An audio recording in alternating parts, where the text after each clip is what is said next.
So ఒక breaking news అని చెప్పుకోవచ్చు. ఇప్పుడు ప్రస్తుతం ఉన్నటువంటి 10 రూపాయల, 20 రూపాయల నోట్లు రద్దు కాబోతున్నాయా అని ఒక వార్తలు చలామణి అవుతున్నాయి. కానీ రద్దు అయితే లేవు. మీరేం ఆగం కాకుర్రి. ముచ్చట చెప్తున్నారు. ఈ 10 రూపాయల, 20 రూపాయల నోట్ల స్థానంలో ప్లాస్టిక్ నోట్లు అంటే పాలిమర్ నోట్లు అంటారు. ప్లాస్టిక్ అని కూడా అనొద్దు. ఆ పాలిమర్ నోట్లను తీసుకొచ్చేదానికి అయితే ప్రభుత్వం నిర్ణయిస్తుంది. ఆలోచన చేస్తుంది. అంటే ఎక్కువ మనం ఇప్పుడు వాస్తవానికి 10 రూపాయల నోట్లు, 20 రూపాయల నోట్లు ఎక్కువ వాడకంలో ఉంటాయి. ఎక్కువ చలామణిలో ఉంటాయి. చేతులు బాగా మారుతాయి కాబట్టి అవి తొందరగా చినిగిపోతున్నటువంటి పరిస్థితి. వాటి స్థానంలో ఈ పాలిమర్ నోట్లు తేవాలి. ఫస్ట్ 10 రూపాయలు, 20 రూపాయలు అయ్యే తయారు చేయాలని చెప్పేసి అయితే నిర్ణయించిరట. దానికి సంబంధించిన వార్త ఒకసారి చూద్దాం. మరి పాత అయితే ఏం రద్దు కావు, కొత్త వచ్చినా కూడా. ఇగో 10 రూపాయలు, 20 రూపాయల ప్లాస్టిక్ నోట్లు వస్తున్నాయి. 200 కోట్ల నోట్ల ముద్రణకు ప్రభుత్వ అనుమతి. సో ఒక 100 కోట్లేమో 10 రూపాయల నోట్లు, ఇంకొక 100 కోట్లేమో 20 రూపాయల నోట్లు ఫస్ట్ తయారు చేస్తారు. ఇక అవి చాలా సంవత్సరాలు పండికిస్తాయన్నట్టు. ఇక తొందరగా చినిగిపో.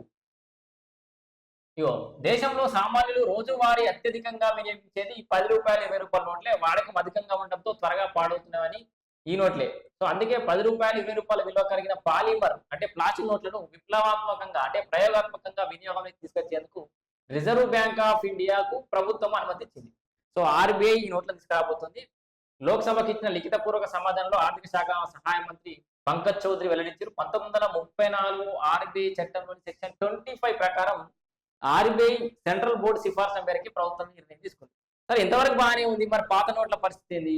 దేశంలోని పాలిమర్ నోట్లను పరీక్షించేందుకు చిన్న మొత్తాలతో ప్రారంభించాలని నిర్ణయించారు.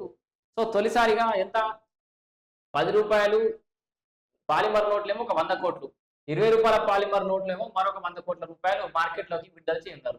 పాలిమర్ నోట్లు మార్కెట్లోకి వచ్చినా ఇవైతే చూడు మంచిగా ప్రస్తుతం ఉన్న కాగితం కరెన్సీ నోట్లు రద్దు కావు. అవి ఎప్పుడు రద్దు అయితే పొట్టుపొడి ఇనిపోయడం పోతుంది అంతే. అది కూడా సగం జరిగినా ఆర్బీఐ రిటర్న్ తీసుకుంటారు. కానీ ఆ నోట్లు రద్దు చేయడం కాదు, కానీ ప్రత్యామ్నాయం తీసుకొచ్చి పెడుతురు. ప్రస్తుతం ఉన్న కాగితం కరెన్సీ నోట్లు రద్దు కావని రెండూ సమాంతరంగా చలామణిలో ఉంటాయని కేంద్రం స్పష్టం చేసింది. కరెన్సీ నోట్లు పాడవుతుండడంతో కొత్తగా ముద్రించేందుకు ఏటా పెద్ద మొత్తంలో నిధులు వెచ్చించాల్సి వస్తోంది. 2023-24లో కొత్త నోట్ల ముద్రణ వ్యయం 5,101 కోట్లు కాగా 2024-25లో 6,372.8 కోట్లు అయిందట.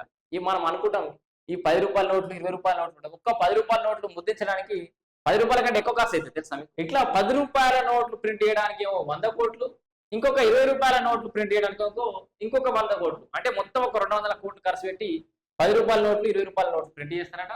పాత 10 రూపాయల, 20 రూపాయల నోట్లు కూడా చలామణిలో ఉంటే అవి ఏం రద్దు కావు. కరెన్సీ నోట్లు పాడవుతుండటంతో కొత్తగా ముద్రించేందుకు ఏటా పెద్ద మొత్తంలో అంటే ఈ పాత గడికి చినిగిపోతున్నాయి కాబట్టి చినిగిపోయిన మళ్ళీ ప్రింట్ చేయడానికి పెద్ద మొత్తంలో ఖర్చు అవుతుందట. ఇప్పుడు దాదాపు ఎప్పుడు 2023-24 కొత్త నోటు ప్రింట్ చేయడానికి 5,101 కోట్లు అయినాయట. అట్లే 2024-25 6,372 కోట్లు అయినాయట.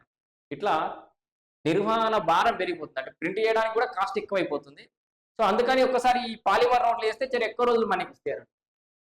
ఒక పక్క డిజిటల్ చెల్లింపులు సంఖ్యాపరంగా, విలువపరంగా వృద్ధి చెందుతున్నా కూడా కరెన్సీ నోట్ల ముద్రణకు అధికంగా వెచ్చించాల్సి వస్తుందని పాలిమర్ నోట్లు తెస్తున్నారు. సో అందుకే 10 రూపాయలు, 20 రూపాయల నోట్లు పాలిమర్ నోట్లు అంటే ప్లాస్టిక్ నోట్లు రాబోతున్నాయి.